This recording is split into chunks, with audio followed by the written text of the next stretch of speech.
Olá pessoal, eu sou o professor Patrick, sou professor de Física e continuando a aula do segundo ano ali, tá? Então na aula passada, para o segundo ano, nós vimos a questão do calor, da temperatura e como ele pode influenciar lá, né pessoal, na análise dos nossos fenômenos térmicos, tranquilo? Então a gente viu que o calor é uma espécie de energia, que ela é fruto da interação entre sistemas e que ela depende da variação de temperatura.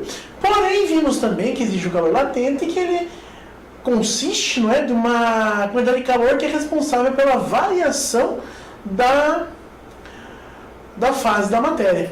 Tá? E vimos ali que de acordo com o material ele vai ter um comportamento distinto. Né? Então alguns vão ser melhores condutores que outros em razão das suas características lá. Tá joia? Bem, na aula de hoje o que nós vamos discutir ali? Então vem comigo. Na aula de hoje, nós vamos continuar a discussão da última aula, né, da primeira aula de vocês. Nós vamos falar sobre os estados físicos da matéria, a mudança de fase e analisar, não é, a questão da dilatação térmica. Então a gente vai analisar a dilatação térmica, como é que ela atua ali. Tranquilo? Bom, então vamos começar lá. Então, o que acontece? Então, a gente define por estado físico. O que é estado físico? Então, você imagina a seguinte situação. Você vai ter, né, uma situação em que as partículas vão estar organizadas. E vão estar em estabilidade. Então, isso é importante. Elas vão estar na organização da qual vão estar estáveis. Né? E a gente tem ali os três estados. Na verdade, o sólido, líquido e gasoso. Tá? Mas como que a gente caracteriza as partículas em função dessas características? Então vem comigo. O que é o sólido? O sólido ele tem estrutura de forma e volume definido. Então quando você pensa lá numa estrutura sólida, não é? Essa estrutura ela tem, pensa uma pedra. Então, você pega uma pedra, essa pedra ela tem forma definida. Por que isso acontece? Por causa da forte interação entre as partículas componentes, as moléculas das partículas que compõem esse sistema sólido. Não é? Então, eles vão ter uma baixa mobilidade. Então, as moléculas vão estar muito juntas e elas não vão poder se movimentar com liberdade. Não tem uma coisa que a gente chama de grau de liberdade muito elevado. Elas vão simplesmente vibrar. Tranquilo? O que é um líquido agora? Um líquido agora é um sistema que ele não possui forma definida. Né? Então, você não tem uma forma definida para um líquido. Ele vai ter a forma do recipiente que o contiver. Então, você pegar um copo, lá, e esse copo tiver um formato de coração, ou a minha água que eu colocar dentro desse copo vai ter um formato de coração. Agora, se eu tirar essa água do copo de coração e colocar dentro de uma caneca reta, ela vai ter o formato da caneca reta. Então, por quê? Porque as moléculas estão um pouco mais separadas.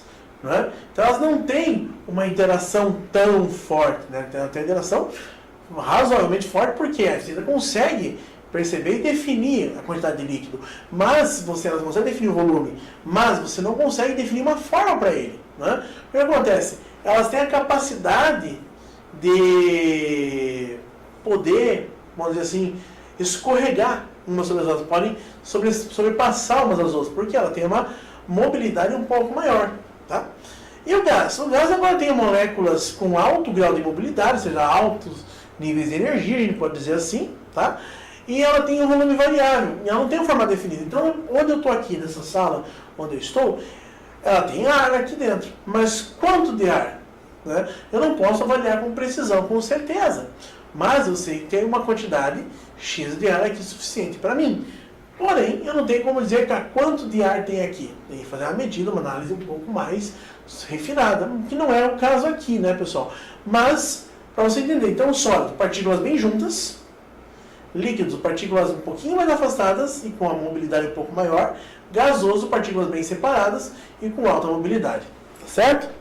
Então, aqui a gente tem um esqueminha, né, que eu obtive ali para vocês, ó, ali, ó. Então, esse esqueminha, ele é o sólido, aqui. Sólido, as partículas bem juntinhas, o líquido, as partículas um pouco mais separadas, e o gás, elas bem separadas, com total grau de liberdade aí. Então vejam que a organização que elas encontram na estabilidade. E acontece, o que vai desestabilizar essas partículas? injeção de calor. Então, quando eu injeto calor, elas podem começar a se estabilizar. Por quê? O que a injeção de calor vai me promover? Exato, a variação de temperatura. Olha lá. Então, o que a gente tem aqui? Então, se a temperatura do sistema ela for capaz de provocar uma instabilidade, né? Ou seja, a variação da temperatura, perdão, ela for capaz de provocar essa instabilidade, fazer o sistema sair do seu estado estável, passar por um processo de mudança, vai passar por essa mudança. E essa mudança é chamada mudança de fase do estado físico. Tá? E ela vai receber calor até que o processo se conclua. Porém, lembrando lá, não ocorre variação de temperatura. Então ali você tem ali os processos de aquecimento ali, tá? E os processos de aquecimento para sólido para o líquido, líquido para o gasoso, você tem o aquecimento, e o processo reverso você tem o resfriamento. Tá? E ali com toda a sua descrição e razão do fenômeno que está acontecendo ali. Tranquilo? Bom, então o processo de transformação, promovido pela mudança de fase, ele é possível reproduzir graficamente. Então tem umas coisas chamadas, um gráfico chamado curva de aquecimento. Então isso acontece quando as temperaturas são bem definidas e a substância ela é pura. Tá? Então cada material ele vai ter um grafiquinho parecido com o material definido, em temperatura definida, ele vai ter um grafiquinho parecido com esse que vocês estão observando aí. Tranquilo? Então vejam só.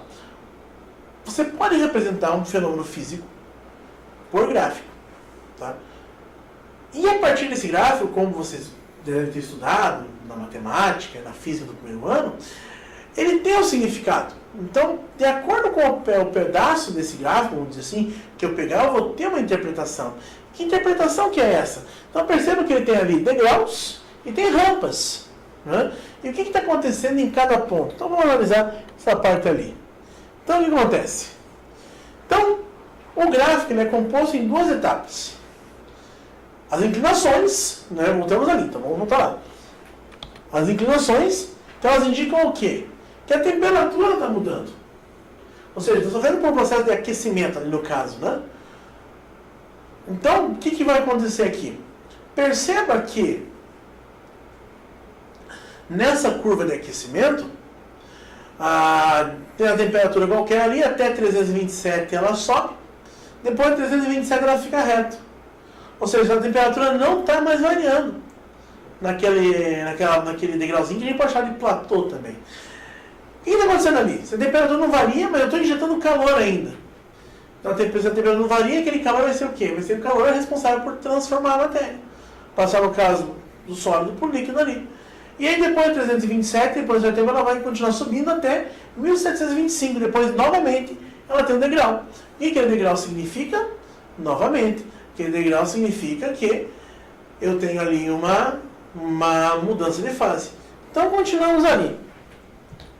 Então, quando eu tenho o processo de aquecimento, a mudança, ela incide calor sensível. Então, tem mudança de temperatura. Mudou a temperatura, calor sensível. E os degraus, como eu falei para vocês, chamam platôs, né? Eles indicam a mudança de fase. Né? Ou seja, é o calor latente. Então, não vai ter mudança de temperatura, só vai ter injeção de calor para variar a fase do sistema. Tranquilo? Então, aqui nós temos um probleminha para a gente discutir lá. Então, olha ali. O calor latente de fusão do ferro é aproximadamente 1/9 do calor latente de ebulição da água. De novo, o calor latente de fusão do ferro é aproximadamente igual a 1/9 do calor latente de ebulição da água. Tá? Então, desculpe, só para a gente ver aqui,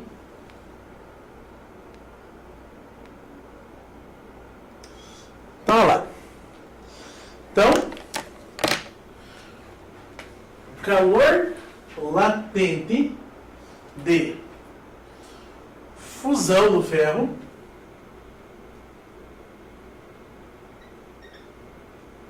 ele é igual a 1/9 do calor latente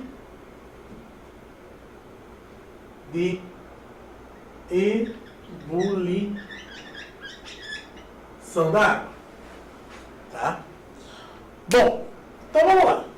Então, só para a gente ter um valor conhecido, né, o calor latente de ebulição da água, ele é 540. Portanto, 540 calorias por grama. Portanto, o calor latente de fusão, ele vai ser o quê? Um novo disso. Então, quanto que ele vai ser? Então, ele vai ser 540 divididos por 9, vai ser aproximadamente 60 calorias por grama. Bom, nós temos aqui um referencial. Tá? Então, aqui a gente tem um referencial para a gente estudar lá. Ok? Então, agora a gente pode analisar as afirmativas ali. Então, vamos lá. Aqui. Agora a gente pode analisar as afirmativas ali. Aqui, vem comigo. Então, aqui eu estou dizendo para você aqui. É preciso 9 vezes mais calor para derreter 1 kg de ferro, que seja a temperatura de fusão, para transformar em vapor 1 kg de água, que esteja a temperatura de ebulição. Então, 1 kg de ferro. Tá? Então, para poder, pensa comigo, para poder derreter 1 kg de ferro, isso aqui representa o quê? Então, representa 60 calorias por grama. Só que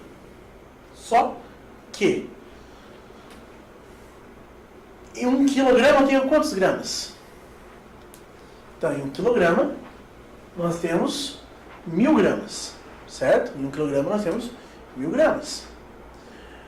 Então, para derreter 1 kg de ferro, precisaria do quê? De 60.000 gramas. Joia? Porém, para a gente poder derreter lá, para a gente poder entrar em ebulição, já a mesma massa de água, eu precisava de 540.000 calorias. Né? Então percebam que enquanto o ferro precisa de 60.000 calorias para derreter, a água precisa de 540.000. Então ali seria o quê? 9 vezes menos calor. Então a primeira ela é falsa, ela está errada. A letra B. Se massas iguais de ferro e de água estiverem a temperaturas respectivamente de fusão e ebulição, podemos lhe fornecer calor indiretamente, indefinidamente, sem que alterem sua temperatura. Sim, enquanto estiver acontecendo o processo de fusão e de ebulição, você pode injetar calor até que toda aquela quantidade de matéria, que ela não é definida, ela se converta num outro estado físico da matéria. Então a letra B está certa. Então a letra A ela é falsa, a letra B aqui verdadeira. A C. A temperatura de fusão do ferro é 9 vezes maior que a temperatura de ebulição da água. Então a temperatura de fusão do ferro é 9 vezes maior que a temperatura de ebulição da água. Então pense comigo. Então para derreter o ferro, né, então a temperatura de ebulição da água seria 100 graus. Tá? Temperatura de fusão do ferro. Tá? Temperatura de fusão do ferro seria 900. Não. A temperatura de fusão do ferro é muito maior que isso. Né? Então, ela não é 9 vezes maior. A temperatura de fusão não quer dizer que a quantidade de calor seja 9 vezes a diferença em relação à proporção de 9, que a temperatura tem que ser. Então, a letra C também está falsa ali. Tá? Agora, D. A quantidade de calor necessária para transformar 900 gramas de água, que seja a temperatura de ebulição, é suficiente para fundir 10 gramas de ferro que estejam a temperatura de ebulição, temperatura de fusão. Então pense lá, se a quantidade de calor ela é 9 vezes, né? Então se você lembrar lá da equação, aqui, Q igual a N vezes Z, a equação que você deve ter visto na aula e eu mostrei para vocês em aula anterior, aqui está associado com a massa, né? Então, se ele tem, se a calor latente de fusão é 9 vezes menor, né?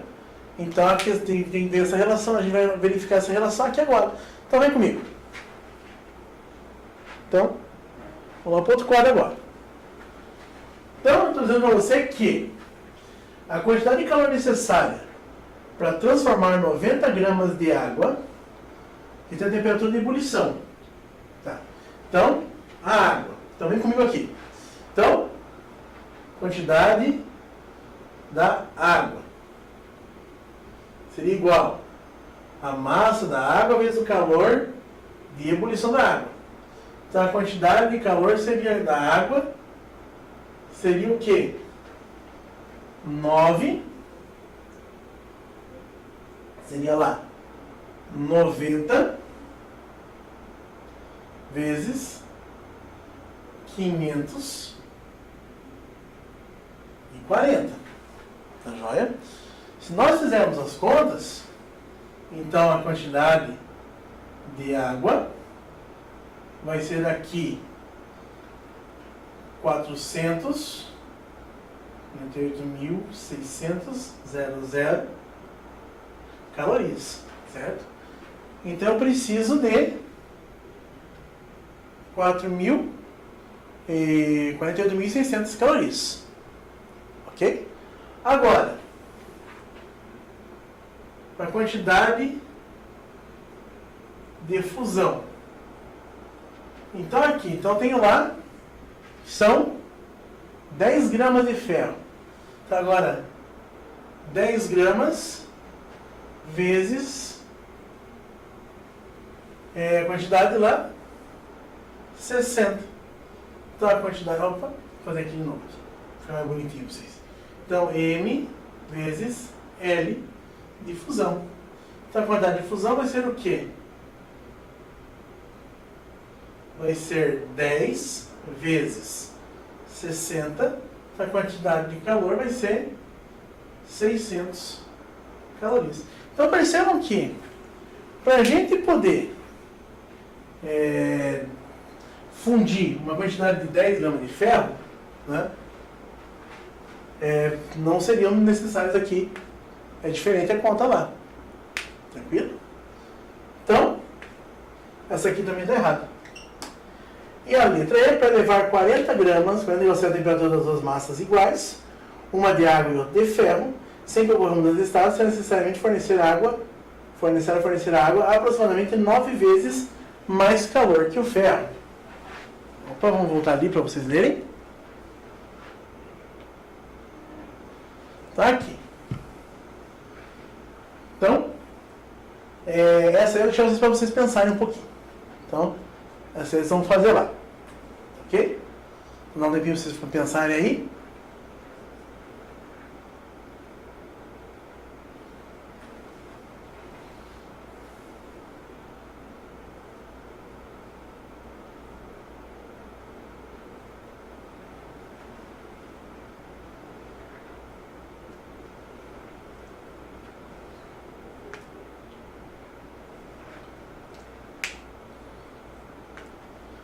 Essa aqui também está errada lá, pessoal. Só vocês lembrarem lá das aulinhas lá que nós fizemos ali anteriormente.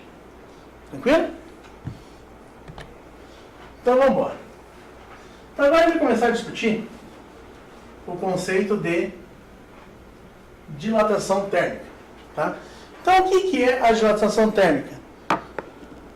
Então quando você aquece um corpo, tá? Pensa o seguinte, as partículas vão reagir ao calor, elas vão aumentar a sua velocidade de agitação, certo? Ou seja, elas vão alterar suas dimensões. Tá? Então elas vão alterar as duas dimensões ali. Tá? Então ali para vocês olharem ali, eu dei um exemplinho para vocês. Ali, ó. Então vocês percebam ali que tem ali, ó, o trem que estão resfriando o trilho dele, tá? O azulejo que tem aquela separação ali do rejunte, ali no asfalto que tem aquela separação ali. Por que tem aquela separação, pessoal? Então percebam que aquela separação não está ali de graça. Aquela separação ela se faz necessária, por quê? Porque ela vai alterar as dimensões, pode alterar as dimensões em função do aquecimento e do resfriamento. Assim como eles estão resfriando os trilhos do trem, ali para evitar que ele dilate muito e aí o trem possa ter dificuldade para passar. Tá certo? Então a gente tem que verificar que em sólidos, né, a dilatação não é dimensional, ou seja, como o sólido tem forma definida, então a gente tem que analisar ele se ele é linear, superficial ou volumétrico, ou seja, uni, bi ou tridimensional respectivamente. Outra situação que você tem que saber é que os materiais, como a gente já discutiu anteriormente, eles se comportam de modo distinto, tá? Eles se comportam aí de modo diferenciado, ok? Eles vão reagir de um jeito diferente. Então, deixa eu ajeitar ali a tela para vocês. Então aqui fica melhor. Então percebam lá, pessoal, que de acordo com o material você vai ter um valor de coeficiente de dilatação, tá? De acordo com o material ali. Tranquilo? Então olha só. Então, você percebe que ali ele está numa certa ordem, tem ordem alfabética, né? Ou seja, quanto maior esse coeficiente, mais ele vai dilatar, né? Então se você olhar esses valores aqui, né, você pode perceber que, por exemplo, o vidro comum e o vidro refratário, apesar de todos eles estarem aqui a menos 5, né, esse cara, o vidro comum e o vidro refratário seriam menos, teriam uma dilatação inferior à dilatação dos metais. Né? Então percebe que a gente colocou alguns metais e colocou aqui dois tipos de vidro, né? Para ele poder verificar como que eles se comportam ali. Então você tem uma coisa chamada coeficiente de dilatação. Ali no caso, o coeficiente de dilatação alfa, né, que é o linear. Então o que isso representa para nós? Ele está dizendo para nós que a cada grau Celsius que eu impuser a variação, ele vai alterar uma grandeza, linearmente falando, naquela quantidade ali. É proporcional àquela quantidade ali. Então, você tem aqui que tais valores, como eu falei para vocês, eles representam a variação de 1 grau Celsius, que o material vai se alterando naquela dimensão ali, linear. Então, de acordo com a análise, o material pode ser, se for superficial, são duas dimensões. Então, ele vai ser dobrado. Ou ele vai ser triplicado se for volumétrico, que são 3 dimensões. Então, de acordo com a dimensionalidade, você vai ter uma interpretação desse coeficiente alfa. Então, o coeficiente alfa, o coeficiente de dilatação, também dito coeficiente de dilatação linear. Tá? Enquanto o beta, que é o superficial, e o gama, que é o volumétrico ali. Tranquilo? Então, agora tem um outro exercício, lembra de brincar com essa questão da dilatação? Então, nós vamos ver o seguinte, que 2 copos de vidro iguais, em equilíbrio térmico, com a temperatura ambiente, eles foram guardados dentro um dentro do outro, como está na figurinha para vocês ali. Tá? Uma pessoa, ao tentar desencaixar, ela não obteve sucesso, porque muitas vezes acontece, você vai lá, pega um copo em casa e o copo está grudado um copo no outro. Né? E daí, para separá-las, você resolveu colocar em prática o que você sabe de física. Certo? E daí você viu que, de acordo com a física térmica, que você sabe de física de termologia, até agora, o procedimento capaz de separá-las é como? Como é que você separa isso aí? Então a gente dá aqui 5 opções, vamos analisar as opções aqui. Mergulhar o copo B em água em equilíbrio térmico com cubo de gelo. E encher o copo A com água a temperatura ambiente. Bom, pensa comigo. Se eu dilatar, dilatação é a alteração das dimensões, tá? Então, se eu aumento a temperatura, essas dimensões vão aumentar. Se eu diminuo a temperatura, as dimensões vão diminuir. Tá joia? Então, o que vai acontecer aqui? Então, vai acontecer a seguinte situação. Se eu mergulho o copo B, que está embaixo, em água com gelo, ele vai contrair, ele vai pressionar ainda mais. E se eu colocar a temperatura ambiente dentro do copo A, o que vai acontecer? Ele vai expandir em relação ao copo B. Então ele vai ficar preso do mesmo jeito. Então a letra A não me serve. A letra B, colocar água quente superior à temperatura ambiente no copo A. Também não. O que vai acontecer com o copo A? O copo A vai dilatar e vai prender no copo B também de novo. Também a letra B não me serve. A letra C, mergulhar o copo B em água bem gelada, inferior à temperatura ambiente, e deixar o copo A sem líquido. Não, o copo B ele vai comprimir, vai contrair e vai continuar mantendo preso. A letra D, encher o copo A com água quente e mergulhar o copo B em água gelada. Você vai expandir o copo de cima e vai conter o copo de baixo. Então, a letra D também não é interessante. Agora a letra E, vamos ver o que diz a letra E. Encher o copo A com água gelada, inferior ao ambiente, e mergulhar o copo B em água quente, superior à temperatura ambiente. Correto, né? Porque o que vai acontecer? O copo A ele vai contrair, o copo B ele vai expandir, e aí você consegue soltar os copos e beber uma aguinha gelada aí. Né? Então é importante beber água. Então é importante frisar ali que é a letra E, que é a certa lá para nós. Tá joia? Bom, e aqui nós temos um problema da lâmina bimetálica. Então o que é a lâmina bimetálica? Então se vocês perceberem ali, né, eu tenho a seguinte situação. A lâmina bimetálica ela é uma... Eu tenho ali dois materiais diferentes. Tá? E quando você esquenta a resistência, que acontece aqui à nossa esquerda, tá? Que acontece aqui, esse lado de cá, a resistência aquece e o contato se abre. Tá? Então a lâmina metálica, como outros fenômenos térmicos ali, outros dispositivos térmicos, ele é interessante por esse aspecto também. Tranquilo? Então o que acontece lá? Então qual que é a melhor opção? Letra A. As lâminas são compostas do mesmo material. Não. Por que acontece? Se ela vai dilatar e ela vai deformar para um lado, elas são compostas do mesmo material. Então o que aconteceria? Ela dilataria na mesma dimensão. Então a letra A também não é correta. A letra B. As lâminas são compostas por materiais diferentes. E por possuírem coeficientes de dilatação diferentes, cada lâmina terá seu comportamento. Então as lâminas são compostas por materiais diferentes, perfeito? E tem coeficiente de dilatação diferente, então cada lâmina terá o seu comportamento. Então cada uma vai se comportar diferente, por isso que tem essa dilatação. Vamos ver as demais. Independente se forem de materiais iguais ou diferentes, a curvatura da lâmina ocorre somente em função do aquecimento. Não. Nós vimos que esse material, pelo fato de ser composto por materiais diferentes, é o que faz ela se curvar, como eu expliquei para vocês. Tá? E a última, são necessárias mais informações? Não. Somente o fato de que nós temos a composição diferente já é suficiente para a gente compreender o que a gente quer. Já vai?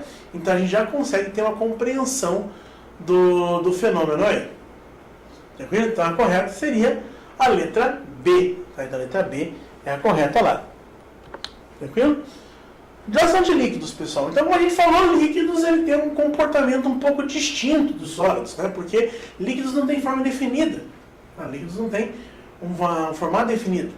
Então, os líquidos, por não possuir forma definida, eles só podem também permitir uma interpretação volumétrica. Por quê? Para poder não falar, não é muito interessante estudar a dilatação superficial ou linear do líquido. Por quê? O líquido só vai poder ser estudado, é possível de estudo dentro desse aspecto, se ele estiver dentro de alguma coisa. Então, perceba que de acordo com o recipiente, ele vai adquirir o formato do recipiente. Tá? Então não tem como estudar o líquido da mesma forma que estuda o sólido. Tá? Eu tenho que pensar um pouquinho aí. Só que, como eu falei para vocês, ali a gente tem uma lista de coeficientes de dilatação de alguns sólidos e de alguns líquidos. Então o que você percebe? Que o coeficiente de dilatação de líquidos ele é maior que os sólidos. Tá? Então, os líquidos eles vão ter uma dilatação maior que os sólidos. Tá? Então, em vista dessa dilatação ser diferenciada, a gente tem essa questão que ele vai expandir mais se aquecido ou vai contrair mais se resfriado. Certo? Então, se você comparar os líquidos com os sólidos, não é? Que tem alguns metais ali e vidro, você percebe que os líquidos eles são bem maiores ali, podemos dizer até com uma ordem de grandeza a mais aí. Então o que acontece? Olha ali. Então pensa comigo. Você tem um experimentinho ali. Tem um líquido aqui em que você percebe que ele vai aquecer. Aqui ficou melhor. Ele vai aquecer. Tá joia? Aqui. Tá. E o que acontece? Como para vocês? o líquido ele tem um coeficiente de dilatação maior que os sólidos. Só que acontece, à medida que você aquece esse sistema líquido-recipiente, só o líquido que vai aquecer? Perfeito, não. Por quê? Porque o recipiente também vai receber calor. E nós vimos que a dilatação térmica se associada com o quê? Com a variação das dimensões quando ocorre a variação de temperatura. E o que faz ocasionar a temperatura? A injeção ou a retirada de calor. Então você percebe que nós temos aí essa vantagem não, podemos dizer essa questão a ser analisada, que eu não posso estudar só o líquido. Eu tenho que considerar o líquido e o recipiente. Só que um pouco desse líquido vai extravasar. Não? E o que acontece? Eu vou dizer, por exemplo, aqui extravasou, você tem líquido que extravasou. Então quer dizer que o líquido só dilatou isso aqui? Não. Por quê? Porque quando você aqueceu o recipiente dilatou também. Tá? E quando o recipiente dilatou-se, ele teve um espaço a mais. E aquele espaço a mais foi ocupado por quem? Pelo líquido que foi acompanhando a dilatação. Eles foram dilatando juntos até um certo ponto. Depois de certo ponto, o líquido começa a extravasar. E aí nós temos esse volume aqui. Então o que acontece? Então a dilatação do líquido, pessoal, a dilatação real, a dilatação verdadeira do líquido, ela é considerada como o quê? Como a soma da dilatação do recipiente mais a dilatação do líquido extravasado, que a gente chama de dilatação aparente. Então, quando a gente tem essa dupla, tem o que nós podemos dizer que o líquido dilata duas vezes. Por quê? A primeira, ele acompanha a dilatação do recipiente. A segunda é o que vai extravasar. Por que extravasa? Porque ele vai dilatar mais. E aí vem a questão, por que ele dilata mais? Então voltemos no slide antes ali para você ver. Então, beleza, aquela observação. Perceba que o coeficiente de dilatação dos líquidos é maior que nos sólidos. Certo? Então, devido à sua constituição, os líquidos eles têm um coeficiente de dilatação maior que nos sólidos. Então, eles vão dilatar mais. Então, por essa razão que vai extravasar quando o recipiente não é capaz de comportar o que está dilatando ali. Então, é importante frisar para vocês, pessoal, que líquidos, eles se compõem, a gente só pode estudar os líquidos dentro de um recipiente aqui. Então, por isso que a gente considera essa soma. Tem que analisar o quanto o recipiente dilatou, porque o líquido ocupou aquele espaço, o líquido dilatou, ocupou aquele espaço, mas o líquido vai extravasar um pouquinho, então tem que analisar mais esse pouquinho que extravasou o limite dele. Tá? Então, a gente faz essa interpretação para líquidos aí. Tranquilo? Bom, então aqui a gente já viu, né? Considerando a dilatação de líquidos, por que é importante considerar o recipiente no processo de aquecimento? Então pensem lá para mim um pouquinho, dá um tempinho para vocês pensarem aí.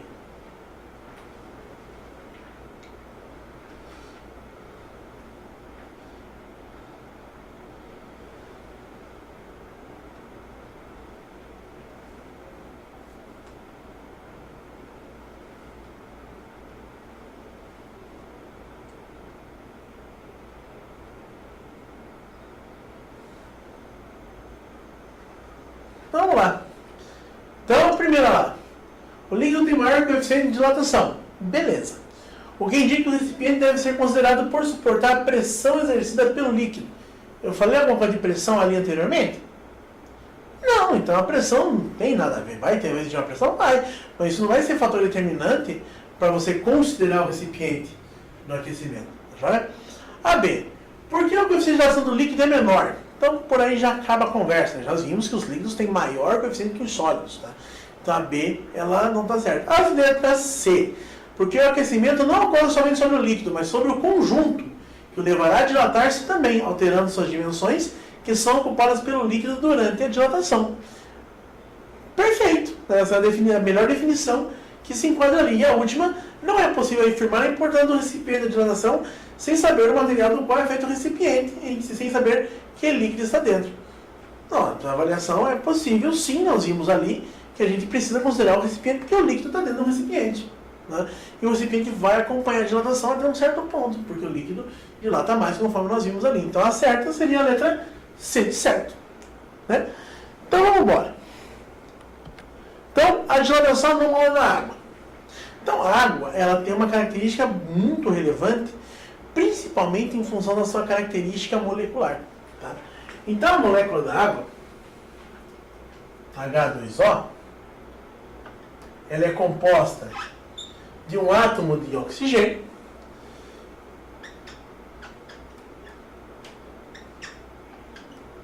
e 2 átomos de hidrogênio, que eles são dispostos aqui num ângulo de 120 graus. Tá?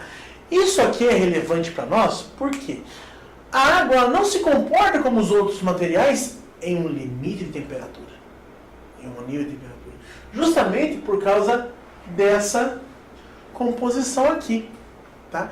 Então acontece, ao contrário dos outros líquidos, no intervalo de 0 a 4 graus, principalmente a 4 graus, a água ela se expande ao resfriar e se contrai ao ser aquecida. Certo? Isso explica pra gente, por exemplo, por que a gente tem aqueles lagos que a gente vê filme nos Estados Unidos, que aqui no Brasil é muito... Agora até mais comum a gente ver na Serra Gaúcha, Catarinense, né, pessoal? A questão da formação, você vê lá, por exemplo, no Polo Norte, o esquimó vai pescar, ele faz um buraco no lago, e aí quando ele tira aquele buraco, aquela tampa, tem água embaixo, tem peixe, tem animais marinhos ali naquele meio aquático. Por que a água não congelou tudo até embaixo, né?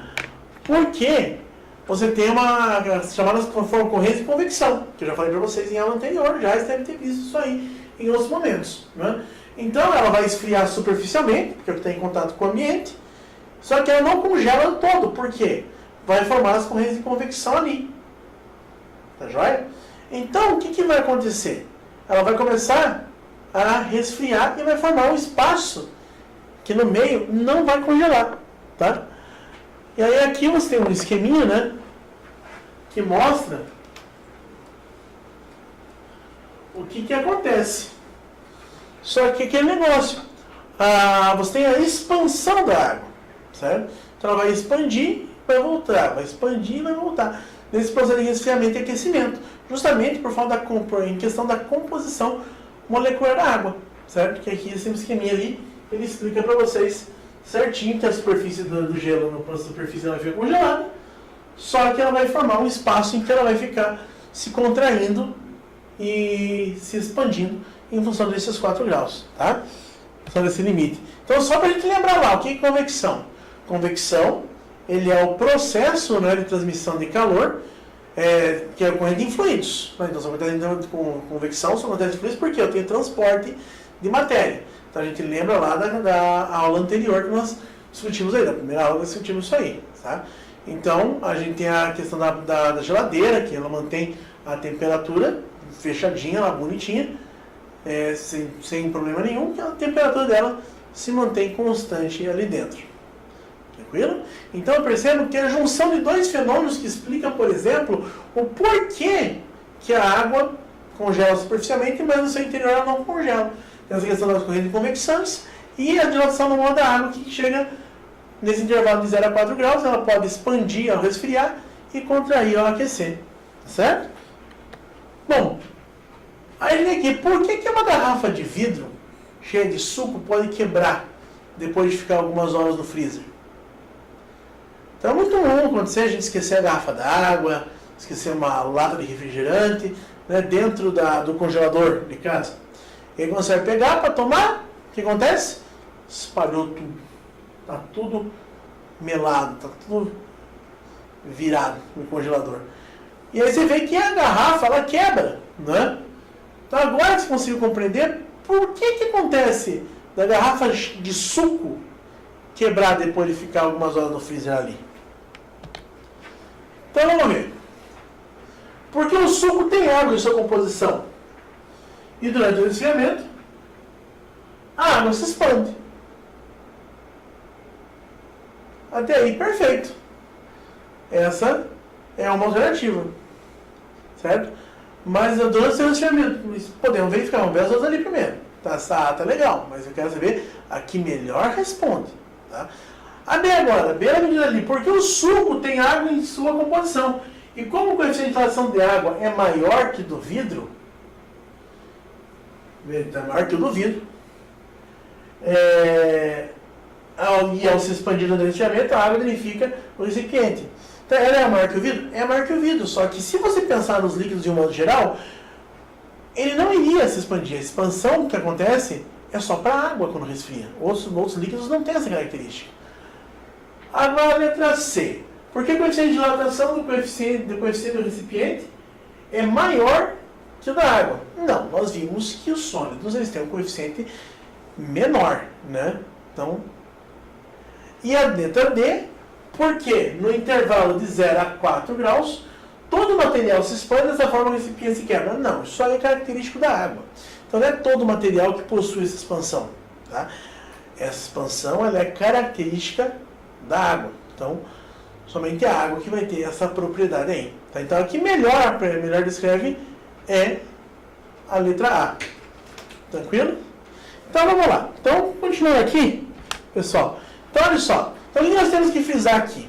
Temos que frisar que cada material ele vai ter um comportamento. Tranquilo? Então, os materiais eles não se comportam da mesma maneira. Cada qual tem o seu comportamento. Outra coisa que você tem que frisar, de acordo com a temperatura, você tem um certo comportamento. Então, vejam lá que as variações de fase ocorrem a temperatura definida de acordo com o material. Então, percebam que a gente não tem essa definição da temperatura em razão, a definição da substância, ela não é determinante para determinar certos fenômenos. Então, a substância é importante? É. Mas a temperatura em que acontece certos fenômenos também é importante. Então, é importante vocês terem essa avaliação aí. Então, pessoal, muito obrigado pela aula. Bons estudos e nos vemos na próxima. Até mais, pessoal.